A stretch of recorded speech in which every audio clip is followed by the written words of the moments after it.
Coucou Florence, ton podcast de ce matin est arrivé au bon moment.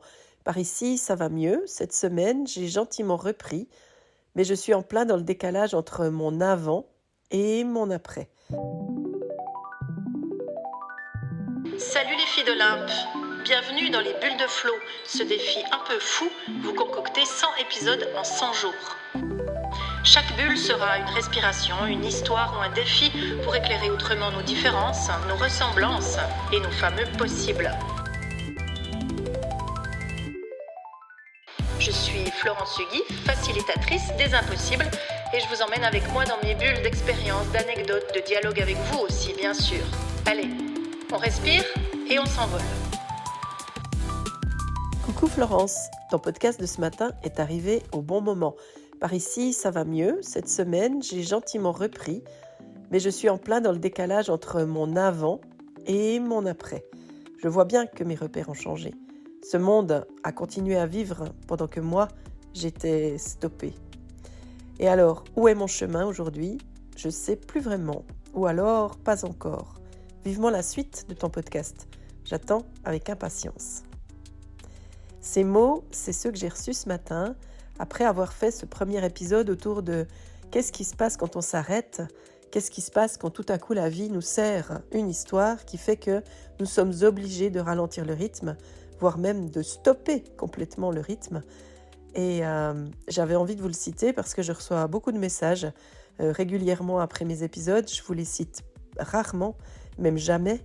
Et celui-là, j'avais envie de vous le donner parce que si je fais ces épisodes-là, c'est en partie à cause de cette fille d'Olympe-là que je sais très attentive à ce que je peux essayer de lui proposer, mais aussi très attentive à plein d'autres éléments qui peuvent l'enrichir et qui peuvent lui permettre d'aller plus loin.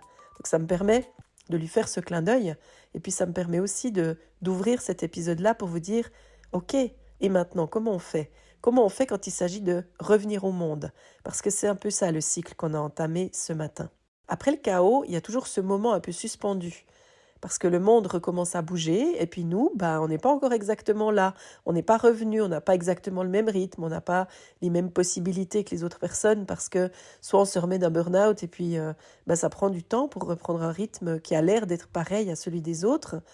Parfois, c'est aussi un rythme qu'on ne souhaite plus du tout avoir, et qui va nécessiter plein d'autres changements dans nos vies, peut-être beaucoup plus d'écoute de soi qu'on n'en a jamais eu précédemment. Donc on avance un peu à pas de chat. Vous voyez comment ça donne ? Vraiment des pas un peu prudents comme ça. Tout a l'air pareil et en même temps, tout est différent. Parce que revenir, c'est pas rattraper le temps perdu. Pas du tout. Revenir, c'est pas retrouver la forme ou reprendre là où on en était. Pas du tout. Revenir, c'est réapprendre à habiter sa vie ou à trouver la bonne manière de pouvoir prendre sa place dans notre vie. C'est sentir de nouveau cette envie, ce souffle de vie comme ça qui peut parfois nous emporter. C'est parfois accepter aussi que tout est encore un peu décalé et que peut-être qu'on ne retrouvera pas le rythme qu'on avait précédemment. Hier, on a parlé de cette courbe, de cette fameuse courbe qui fait qu'on part d'une situation pour arriver à une autre et qu'on passe par toutes sortes d'étapes et d'émotions. C'est exactement de ça dont on parle. Ça nous change, ça nous modifie.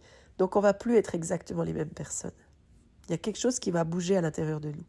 Pendant cette traversée, notre corps a tenu bon, ou alors au contraire, justement pas. C'est peut-être lui qui avait lâché. En tout cas, une chose est sûre, c'est que c'est peut-être par le corps que se fait l'appel à revenir, l'appel à retrouver sa place ou à retrouver une place, même si elle est différente. C'est peut-être quelque chose comme tiens, aujourd'hui j'ai envie d'écrire. Tiens, aujourd'hui j'ai envie de partir à la forêt. Aujourd'hui, j'ai envie de marcher. Ah tiens, j'irais bien revoir telle personne. Ah, et si je me faisais un cinéma ou un resto ? Ou rien, juste une balade au bord du lac. Mais c'est aussi une envie. C'est pas rien une balade au bord du lac, mon Dieu. Surtout pas. J'ai peut-être simplement envie d'ouvrir la fenêtre, de me donner la possibilité de goûter à l'air frais. Ça peut être des gestes très simples. C'est comme des recommencements. Des recommencements. Et ces recommencements, ils peuvent être extraordinaires quand on revient de loin. Parfois, on a envie d'aller trop vite. On a envie de compenser le vide ou de rattraper le retard. Mais en fait, il n'y a pas de retard. Il n'y a absolument pas de retard. Il y a juste le moment où on est là et où on refait un pas en dehors des habitudes qu'on a pu prendre peut-être pendant une période donnée. Pour redonner un peu de sens et un peu de matière à réflexion dans cet épisode, je vais vous proposer 5 questions. 5 questions qui ne sont pas des questions qui appellent forcément des réponses, mais qui appellent peut-être des réflexions et qui vont peut-être vous permettre, si vous en avez envie, de réfléchir au sens que vous avez envie de leur donner. Première de ces questions, qu'est-ce que cette coupure m'a révélé sur mes vrais besoins? Quand tout s'est arrêté, qu'est-ce qui est resté? Qu'est-ce qui était là au fond de moi et qui a peut-être dû passer un temps en sommeil? Et de quoi j'avais vraiment besoin au fond? De silence, de sommeil, de paix, de solitude, de vérité, de santé, peut-être de bruit, peut-être de vie. Peut-être que ce qui est apparu à ce moment-là, ça fait peut-être partie de votre socle. Deuxième question, qu'est-ce que je veux ramener de cette période d'arrêt?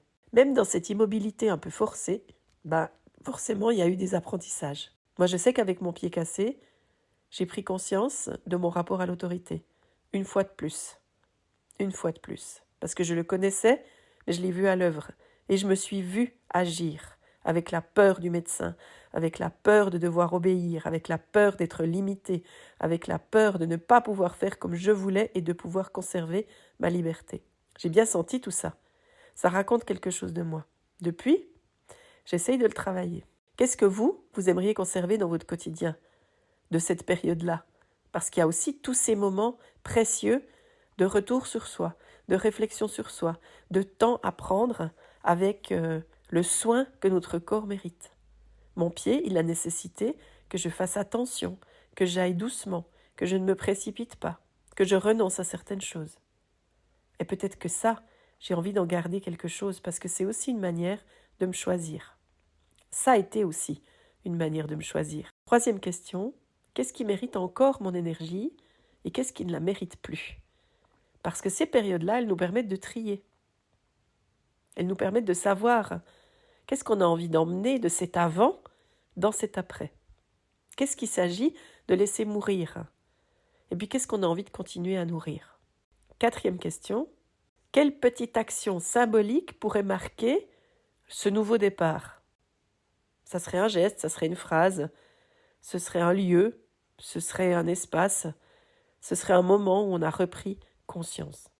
Mon nouveau départ à moi, après mon pied cassé, il s'est fait sur une plage de Vancouver parce que je suis partie au Canada avec mes béquilles il y a une année.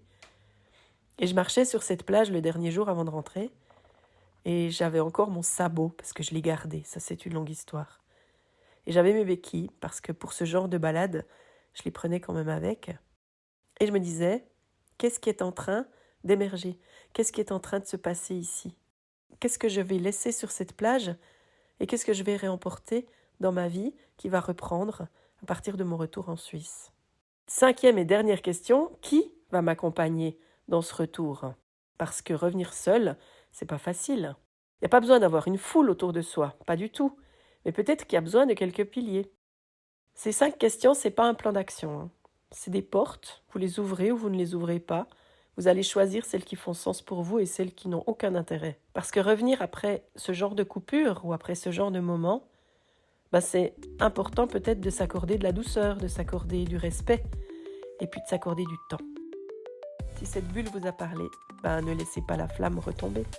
Vous pouvez me retrouver dans ma lettre du dimanche, chaque semaine. Vous pouvez aussi utiliser le programme qui s'appelle Traverser le chaos. Parce qu'en faisant ces épisodes, j'ai réalisé que j'avais monté un programme sur ces sujets-là. C'est un programme en 5 étapes qui est fait de journal créatif et puis qui vient de l'inspiration que j'ai eue du travail que Nathalie Hanot a accompli autour du carnet de deuil et autour de ce processus de deuil et de passage d'un état à un autre. Et je vous le rappelle, on ne naît pas libre, on le devient à coups de mots, à coups d'actes et à coups d'audace. Je vous remercie de m'avoir écouté jusqu'au bout et je vous dis à demain pour la prochaine bulle.